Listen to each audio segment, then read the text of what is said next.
Let's talk about maybe 3 or 4 issues that are important factors for managing a commercial piece of property. Sure. I think the biggest thing that is most important is to be set up properly as a company to be able to do the task at hand. The credentials, the experience, and obviously the location of where you're located relative to the property. It's very important to have a location, logistics that you can service properties and a system in place. I am very, very, very happy and honored that I have a great business partner in my property management company, Frank Sproviero, who is that expert in this business.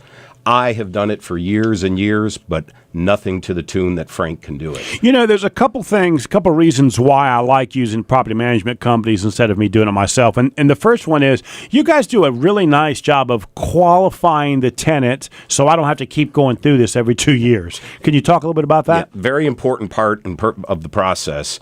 Obviously, screening. Just like if you were going to get an apartment, a home, renting a home, you have an application process, credentials, credit check. We want good quality tenants. We want good quality tenants for our landlords, so we don't have those problems. If we take care of some of the initial headaches, if you would, we don't have long-term headaches. So we have to ask the tough questions. And the biggest thing that we try to do with our tenants and owners is build that relationship. Because if you have great relationships, which we do with our tenants, it makes the job easier and it makes it better for our client, the owners, the landlords.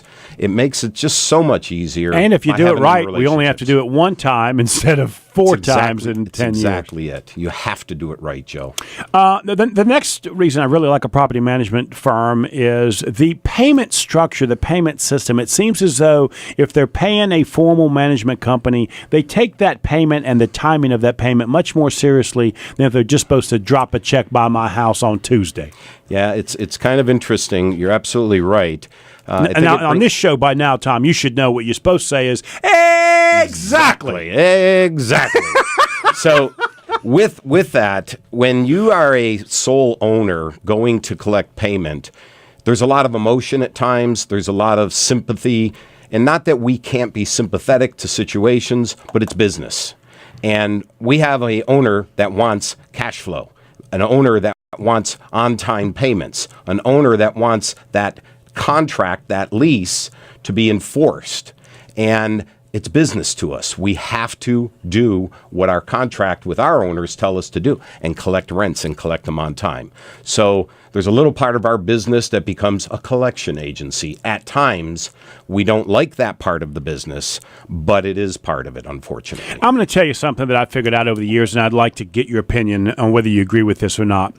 It has been my belief that a small business owner, if the landlord or the property manager allows them to get more than 3 months behind, they're not going to get caught up. There's something about the cash flow and the nature of most light retail businesses that you cannot create enough revenue profit to make up for the back 3 months if you allow them to get that far back. How do you feel about that statement when I make it? Because I kind of find that to be the case. Joe, exactly.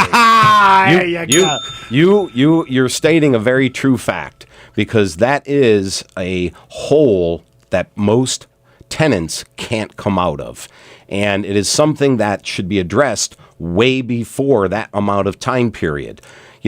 Tenants that communicate, a tenant that comes to you and say, hey, we've had a bad month, we had this, sometimes you have to, and you want to work with those good tenants.